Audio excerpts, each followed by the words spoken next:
we haven't really spent a whole lot of time talking about so far here, which is really focusing more on the brands themselves and really what makes a longevity brand like win over consumer trust and is going to have them sort of be a lasting brand and also be a brand that investors are going to want to invest in, since this is also an investor summit. Real quick, we're going to do some introductions and then we're going to jump right into it. My name is Kieve Huffman. I am the CEO of Engager Global, which helps wellness companies make money. And then I'm a partner in a group called Happy Wellness Group, which is a group that helps wellness companies raise capital. And we have a syndicate of about 300 investors in our group. So you can find me on LinkedIn, and I encourage you to do so if you want to learn more about either one of those. So we'll just go down the line here first and let everyone introduce themselves. We'll do like a 60-second introduction. So Rachel, we'll start with you. Hi, my name is Rachel. I am the founder of Healthstacks, which is a direct-to-consumer wellness brand. I was inspired to start this company really because of my own experience. I dealt with chronic disease for about half of my life and went through the entire process of dealing with, the standard allopathic model, functional medicine, et cetera.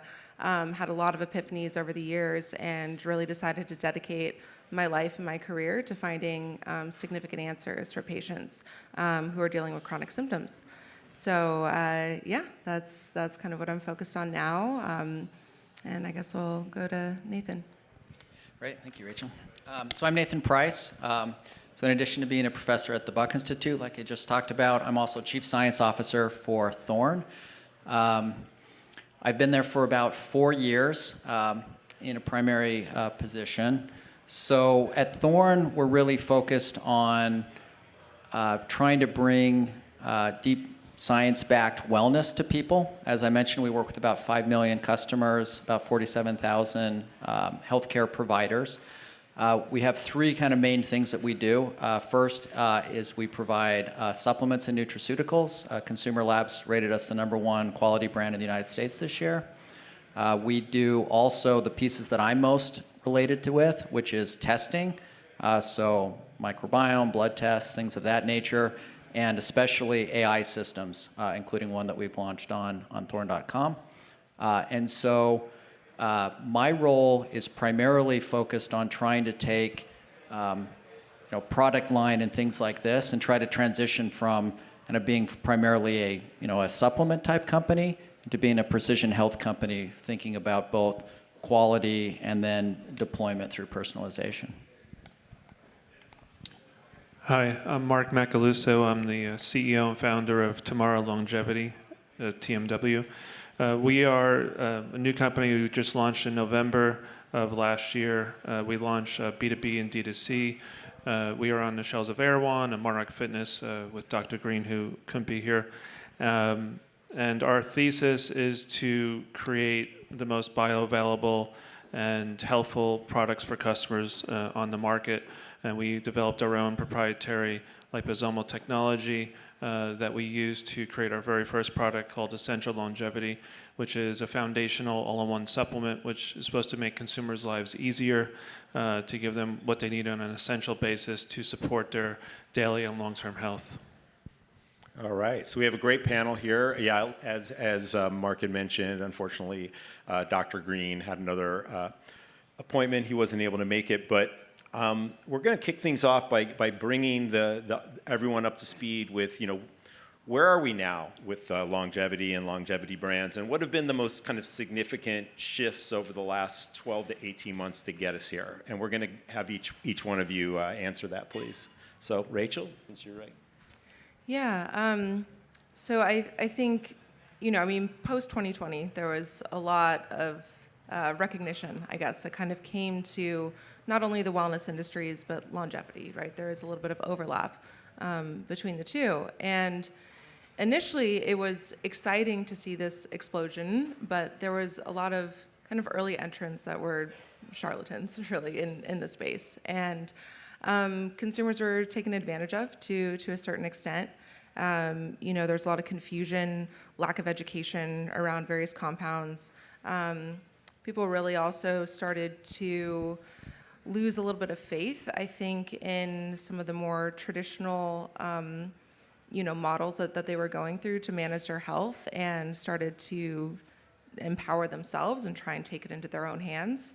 But without the proper information, without the proper guidance, and with a lot of new entrants that maybe didn't necessarily have the patient's best interest in mind at the end of the day. So now we're still relatively early, but as this matures a little bit, we're starting to see more demand for, evidence-backed, research-backed formulations. I think, the purity of the compounds is very important, and consumers are starting to demand that a little bit more. The potency as well, ensuring that the potency of whatever compounds are going direct to consumer are at least somewhat aligned with what the research shows. So yeah, we're dealing with a slightly more educated consumer at this point. And I think people who do, it's different with the longevity supplement versus a specific wellness supplement, but people are wanting to see some sort of tangible benefit, if not on the qualitative sense, in the quantitative sense. So yeah. Nathan? Yeah, I really agree with all that. I think people are getting more plugged into evidence. The AI systems and things like this make it easier for people to do research in a way that they can understand. I think that's hugely positive. I think there's a lot of leaning into what we might call more healthy aging or health span, and I think a lot of people are focused on that. We don't yet have anything in the supplement space that has proven effectiveness right on human longevity. Maybe some in animals that may have an effect. We can show some functional elements and so forth. But people are really looking for something that gives them some potential benefit towards health span and just feeling healthier. Another trend that I'll highlight that I think is interesting, and at least that we're seeing a lot, is that interest in this space is trending younger. So if you look at these younger generations, like much more than before. Like I was just at a meeting called Health out in London last week. We spoke there, and what you couldn't help but noticing is the overwhelming numbers of people interested in this space who are in their 20s and 30s, and that we would not have seen really 10 years ago, much at all. And so it's really trending. There's interest throughout, but that young group is really getting enriched. Just real quick on that, I have a 17-year-old son, and it's really fascinating to me that he and all of his peers, they read the ingredients lists and they chat GPT it. Like when we were growing up, it was like your mother gives you something, you're going to take it, right? But he, if I give him something, he goes and looks it up. So I think there's definitely been very interesting generational change that's been going on, and people. This new generation is really going to be, I think, demanding, right, that there be, more research. So anyway, good point. Marc?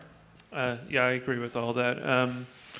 I think as, there'll be more demanding of the evidence, which means there'll also be more competition in the market to, tweak evidence in one direction or another to sell products. So I don't think that will change too much, as we've seen with the resveratrols of the world that kind of set the stage for this is a longevity supplement that will affect your lifespan, et cetera, never been proven to work on humans. And I feel that sets a precedent that the longevity space, has to kind of overcome the bad habits of supplement spaces in general. And thus, evidence is very important. How you manufacture your product is very important. And I definitely agree that the younger generation, as they should be really focused on longevity, because I think it's by 2050, the number one age group in the labor force is going to be over 50 years old, which is be the first time in history. So mostly due to population shortage coming up. So anyone who's coming of age now is going to have to be healthier for much longer just to support society. And I think that's much more interesting than trying to find the magic pill that will, make people cheat death for 5 or 10 years, which unfortunately is what you face with marketing in the consumer space. In the consumer space, you face marketing, and marketing is generally geared towards manipulation or getting people to trust you quickly to spend money. Well, that leads very succinctly and nicely into our next subject, which is how do you build trust right now? What do you think are the best practices right now for a longevity brand to be able to go out and build the trust so that you are going to have a consumer for the long run? Yeah, I'll give a specific example actually on this because I keep running into this pattern time and time again, actually at various conferences with companies that are exhibiting. But as a founder or an executive on your team, ensuring that you're really educating every single person, especially the consumer-facing individuals on your team, your salespeople, in particular, on the science behind whatever it is the product is that you're trying to sell, and ensuring that not only does everybody on your team understand the foundation of what you're selling, but that it can also be translated into layman's terms. There are some very high quality brands out there, where I've had a number of questions. I would have been a prime target for a sale, and I think that there are some companies that are kind of falling short on that front, where the education piece is so critical, but how do you distill that messaging down, and how do you really tailor, sales pitch sounds like such a dirty word, but how do you communicate this to your potential consumers in a way that makes sense and instills trust is a huge thing. Instills trust in that consumer, where they understand, okay, this is what's actually happening, inside my body when I'm taking the supplement or using this device or whatever it may be, and I understand that, I can conceptualize it, and this is something that builds trust in this space. Great point. I mean, Nathan, you guys have been around probably longer than anyone else on this panel. What have you guys been seeing? What have you been doing to help with this building of trust over time? Yeah, I really think there's 3 elements that matter the most. So for us in particular, Thorne started as a practitioner brand, so it was only prescribed, it was only given by doctors. And even to this day, a huge fraction of people that come into our site come through a doctor that recommended it to them for the first time. So the first time they saw it was in their doctor's office or things like that. We've been, for a long time, we were the only supplement brand that worked with the Mayo Clinics and things like that. So that was one element of just some trust signals. Second, that I think is potentially even more powerful is the number of times that someone comes to your brand because they were recommended it by a friend. And in fact, the majority of people, when we do surveys that come into Thorne, it's doctor plus or someone that told them it was really great. That is our primary driver of everything, is that. That second one I feel like is so important because the way that someone actually gains deep trust in you is because they had a problem, they took the thing that you offered, and they got a solution. And that drives word of mouth more than anything. I'm sure we'll come back to that in a little bit. And then the third is to have enough studies, data, research, content out there such that when people do their own online research, they can actually find something that's relevant and that what you say in your pages comports with what they're going to hear, especially now from their AI systems and so forth. And so I think those 3 things are the most important for establishing trust. Yeah, you want to be GEO optimized, right? Which is make sure you're showing up in the chat GPT. Before we move on, did you have anything else you wanted to add on that, Marc? I actually agree with Nathan totally. I think a way of looking at that when you're developing your company and your products is start with the product first. Make sure it's something you believe in that you think is actually going to deliver results to the customers. And then hopefully there's very little gap, if any gap at all, between what you project as a brand and what you're producing as a company. And backing that up by science, hopefully if it works and the word of mouth increases, I absolutely agree. So let's talk a little bit about kind of getting to that next phase of where you're in the building and scaling phase, because this is all still, I mean, how long's Thorne been around now?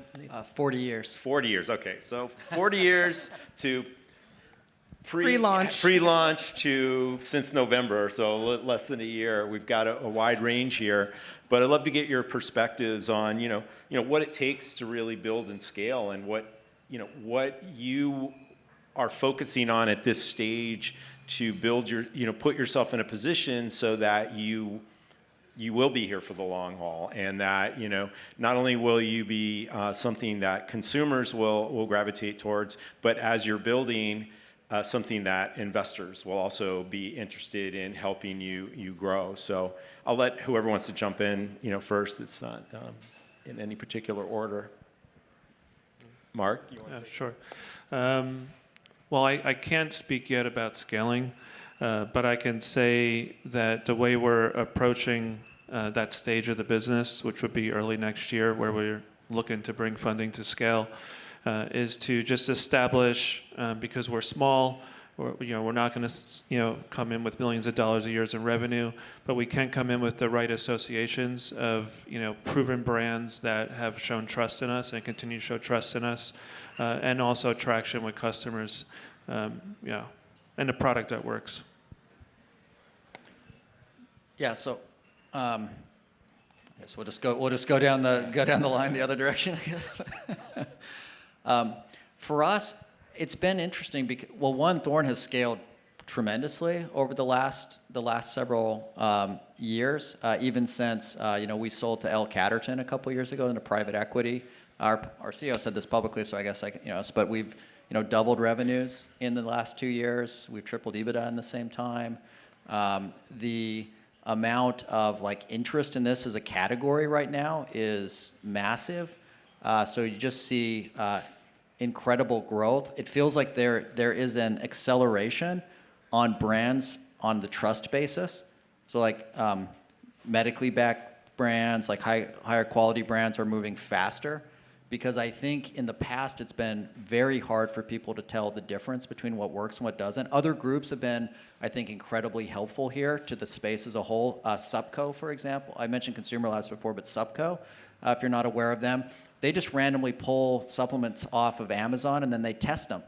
And what they find, at least in the subsets that they do, 40% of them have almost nothing in them of what they say. They did one on creatine gummies recently, and it had a handful of brands, and they actually have basically what they say. But you had roughly half that had, as I mentioned, virtually none. One of them in particular, to get the 5 grams of creatine, would take you'd have to eat 2,000 gummies. Yeah. I think my friend Jordan, who runs science there, says, he's like, it's possible that the creatine in the gummies was just environmental contamination. I just saw the CEO of Supco speak at a fireside chat down at the Kin. Fabulous what they're doing. Yeah, it was fascinating, what they're finding. But look, I think that's the direction we're going, right? Which is that people like my son are really starting to look at, wanting to know what the evidence kind of supports, and does this even have in it what it says it has in it as part of that. So anyway, did you have anything you wanted to add on the building and scaling piece? Sure. Well, I feel like we're covering multiple topics now. It's a long-winded question. We can flow whatever direction you want to go. I'll just, I guess, play off of what you guys were saying, because there are just a couple of thoughts that came to mind. I will say, as a former patient myself, and I didn't mention this earlier, but I was diagnosed with 6 different conditions that I ended up reversing through my own research, and it took a very long time. There was definitely a lack of resources initially. I'm very familiar with Thorne because of functional medicine. So yeah, what you said earlier really resonates with my experience with your brand as well. But yeah, there's it kind of depends too on whether or not you're a longevity supplement or what I would call a wellness supplement, which is usually a little bit more direct, like digestive health, skin health, hair growth, whatever. With a longevity supplement, it can be a little bit more complex because I mean, if you're older, you may feel the results a little bit more, but as you mentioned earlier, Gen Z millennials are now interested in longevity. Longevity is almost becoming a buzzword in some ways. So, like scaling a longevity brand and getting that retention as well, I think can be a little bit challenging unless you have somebody who is incorporating this into their routine. They understand kind of what's happening in their bodies behind the scenes. This is why I was sort of mentioning, the education piece being important, and knowing that those effects can compound over time. And then you'd also mentioned the purity or the quality of supplements. That's huge. I actually don't think the supplement industry is going to go away. I really think that it's actually critical for many people in their healing or to reverse various chronic symptoms. Even if you're not diagnosed with a specific condition, a lot of people are dealing with brain fog, fatigue, digestive issues, just kind of these general malaise type problems. And there is a reason, and I think that when you have the actual potency and purity of a compound in the formulations that you're taking or in the individual, supplements that you're taking, the effects can be profound. And I've seen that time and time again, and it took me a long time to find brands that I trust where I know that the compounds are bioavailable. I know, that I can trust the research behind it, the doctors on their team, and more and more people are starting to realize this and demand this, and so it's really going to be the highest quality brands that rise to the top in the future. I couldn't agree more. So we're running low on time here, so we're going to do a quick lightning round for each of you before we open it up for maybe one or two questions. And want each of you to give us one trend or shift that will shape consumer, adoption in the longevity space. And Marc, we're going to start with you down there first. Sure. I think that the search for the magic pill might dim down because it just will be proven to be something that the consumers will get exhausted constantly chasing. My belief is that the word health is going to be replaced with the word longevity. This is good for my longevity, that's good for my longevity, et cetera, because people will start to see their own personal health on a longer timeline, and they'll make choices accordingly. How do you feel about the term health span versus longevity? I mean, they mean two different things. Oh, health span versus, I think longevity would be the umbrella, but I think health span, it feels a little geeky to bring into consumer consciousness too high. But I think that is the goal of longevity, is health span, clearly, not necessarily lifespan. Yeah, so to me, the really big thing I think in the supplement industry is deep personalization because of the AI tools that enable that.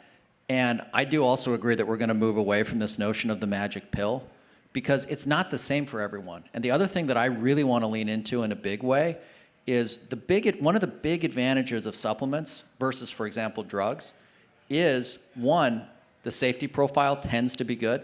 Not 100%, but it tends to be very good. And you can often use them in combinations, which means that you can apply personalization in asymptomatic people as you're trying to optimize longevity and wellness. So to me, the big advantage is to dive in with the AI system so that you can actually customize that. And then just as a brief aside, we have, we've done digital twin modeling of this, and the effect size that you would expect from combinations, much, much better than you would expect individually. And the second thing that is a corollary to that is we absolutely need to start running prevention trials that aren't done one supplement at a time, in which case they don't generally have enough of a potency to have an effect on a hard outcome. Combinations, I think, will, and I've been pushing that a lot at the NIH, the National Academies, various universities, all the places that I'm involved, because I think this is an area that is going to be revolutionary for our industry in terms of having really positive long-term prevention trials around it.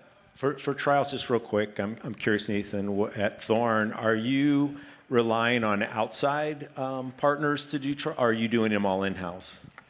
We work with a variety of groups, so we do some of them ourselves, often working with partners, Alethios, for example, or People Science or groups like that, that let us do consumer trials. And then we also run trials with academic groups, and obviously I like to run trials at the Buck too. So I'll get a little bit specific on this because it's a trend that I've noticed, and I think this is, for one, a very exciting area of research and an area that is already being translated into the consumer market. But brain health, in terms of longevity, I think there's a lot of attention that went toward mental health, or over the past couple of years. And then certain people wanting to optimize their brain health with, neurotropics or whatever. But also looking at the brain, not just in terms of cognition, but how it impacts the body, right? Like, I feel like we're still a little bit limited in the way that we view brain health, and, with more and more young people, once again, kind of getting into this space, being interested in longevity. One of the areas that they're looking at is trying to prevent cognitive decline and increase their own cognitive functioning, because that's been a major issue, for like the past decade. So, that's a space that I think will continue to grow and is extremely exciting. Cool. Brenna, do we have time for questions? 2 questions.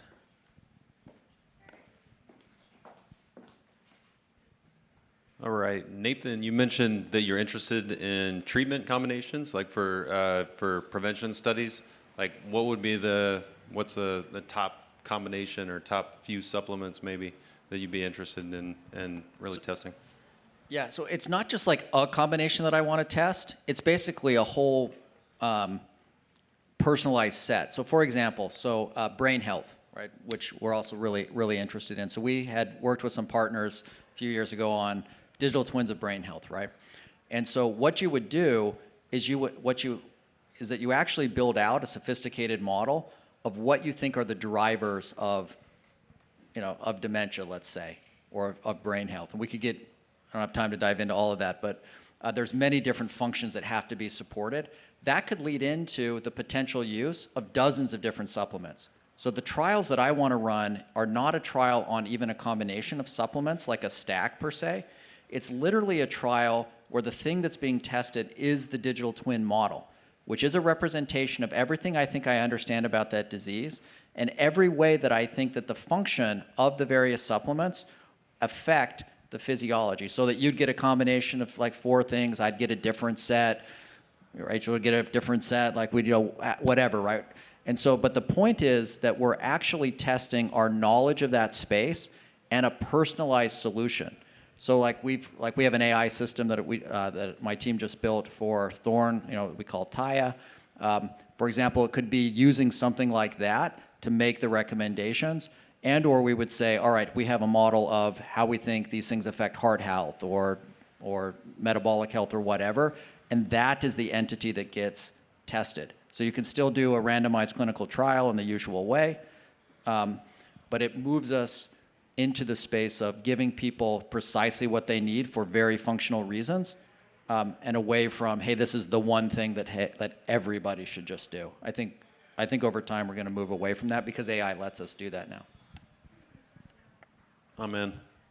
All right, any other questions? Oh, over here. You guys talked about the importance of precision and quality control with supplements. I'm curious for all 3 of you, how do you think about the importance of vertical integration to achieve that? Or if you're not, how difficult or challenging is it to find sufficient contract manufacturer capacity to help you achieve that?